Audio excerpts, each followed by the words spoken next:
Paano kayo magluto ng pasta ninyo? So, ito ha, specific pasta lang siya. Ako, ganito yung process ko. Meron ako dyang water, pinapakuluan ko yan. Maglalagay lang ako ng asin, konting cooking oil, hihintayin kumulo. Kapag kumukulo na, maglalagay na tayo dyan ng pasta. Yung gagamitin ko po ay gagamitin ko dyan ay 400 grams. After nun, lulutuin lang natin yung ating pasta according doon sa ating balot ng pasta, kung ilang minutes na siya lulutuin. So, usually, kapag ganito po, 8 minutes. Pero ako, 7 minutes ko lang siyang lulutuin. Tapos, i-off ko na yung apoy sa aking kalan at tatakpan ko lang yan for 1 minute para yung mismong init na nandito sa ating kaserola, maluluto pa yung ating pasta for 1 minute. So, in total, 8 minutes po yung pagluto ng pasta. So, ako, gusto kong malaman kung paano ba kayo nagluluto ng pasta lang mismo ha, yung ganito lang. So, i-comment mo na yan sa ating comment box section. Kasi yung iba hindi sila naglalagay ng cooking oil, ganyan. So, ako lulutuin ko lang yan. Tapos, pag naluto na yan, i-drain ko, tapos bubuhusan ko ng malamig na tubig bago gawin na natin yung next procedure. At, gaya pa rin ng dati, si Gaslight pa rin po ang ginagamit na kalan ni Ate New Angel. At ito na nga yung naluto natin na pasta. Al dente na po iyan. So, nasa sa inyo naman kung anong klaseng pasta yung lulutuin ninyo. Set aside lang natin to. Maglalagay lang tayo dyan ng konting cooking oil. And then, meron po tayo dyang 3 cloves of garlic at isang peraso ng sibuyas. Yan. So, unahin natin yung sibuyas. Nasa inyo naman kung anong unahin nyo dyan. Tapos, gigisahin lang natin yan hanggang sa mag-translucent po yung ating sibuyas. Nasa sa inyo na rin kung gusto nyo dagdagan. And alam nyo ba kung bakit ko to niluto? Dahil napakamahal po ng order nito sa restaurant. So, gawin na lang natin sa bahay. Mas tipid, mas marami.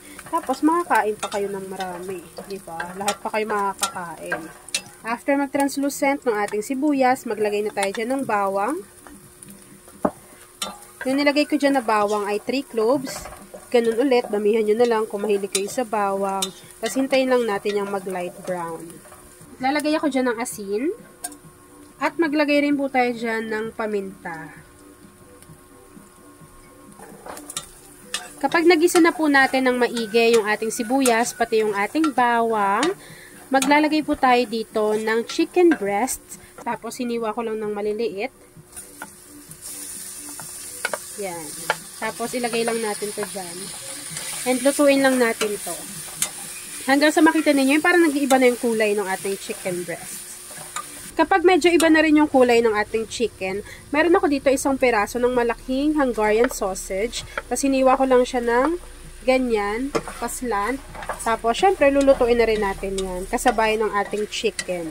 Nasa sa inyo kung gusto niyo pa pong dagdagan, tapos kung gusto niyo na medyo maliit yung hiwa, wala naman pong problema yun. Grabe, ang bango.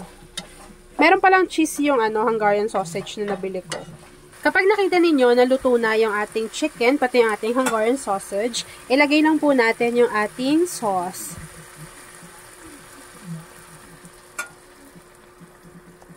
So, ito po ay spaghetti sauce. Pwede kayong gumamit ng tomato sauce, tapos lagyan nyo lang yon ng evaporated milk or all-purpose cream. Gaano karami yung ating sauce? Yung nilagay ko dyan ay 500 grams. Kung pasta lover ka, say hi Angel sa ating comment box section. Tapos ilagay mo na rin sa ating comment box section kung tagasan ka nanonood. And kung ano yung pasta na pinaka-favorite mo, na feeling mo hindi ko pa natatry para gayahin ni Ate Angel. Maglalagay lang din ako dyan ng isang beef cubes. Diba? Sobrang dali lang. Kung gusto niyo pala na medyo maanghang to, kasi yung Hungarian sausage na nilagay ko, meron na siyang anghang factor, pero minimal lang. Nasa sa inyo kung gusto niyo pa siyang dagdagan, pwede kayo mag-add ng chili flakes. Kaya kahit yung sili na mismo, hiwa-hiwain nyo lang ng maliliit.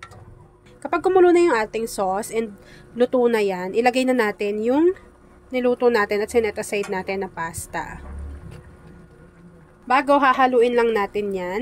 Kung gusto nyo maglagay pa ng another pampalasa, kagaya ng mga dried basil, ganyan, kung ano pa yung mga paprika, diba? Nung napunta kasi kami sa mall, tapos merong restaurant, ang mahal ng ganito nila mga order. Tapos sabi ko, ay, try ko na lang sa bahay. Tapos tignan nyo, 400 grams lang yan ha. Yung pasta na yan, wala pang 50 pesos yung bili ko dyan. Tapos yung chicken breast, syempre, nasa sa inyo naman kung magkano yung kilo niyan. Pero ako, isang lang naman yun, isang breast. Tapos yung Hungarian sausage, 1 piraso lang. Tapos for sure naman, meron na rin kayong mga pampalasa dyan. Tapos marami nang makakain yan. At ayun na nga mga kakusina, tapos na po ang ating easy at masarap na pasta recipe na chicken Hungarian pasta. Kung nagustuhan mo yung ating video, please like and share this video. At kung hindi ka pa nakakapag-subscribe sa aking YouTube channel na Kusina ni Angel, please click subscribe button. Click mo na yung notification bell. Click all para lagi kang updated sa bawat ina-upload kong mga videos. At kung hindi mo pa to nasusubukan, subukan mo na yan. Dahil may enjoy nyo po yung ganitong klase ng pasta. Lalo ngayon, di ba, malapit na ang iba't ibang klase ng okasyon. Ayan o. So, yun lang mga kakusina. Thanks for watching and enjoy this video.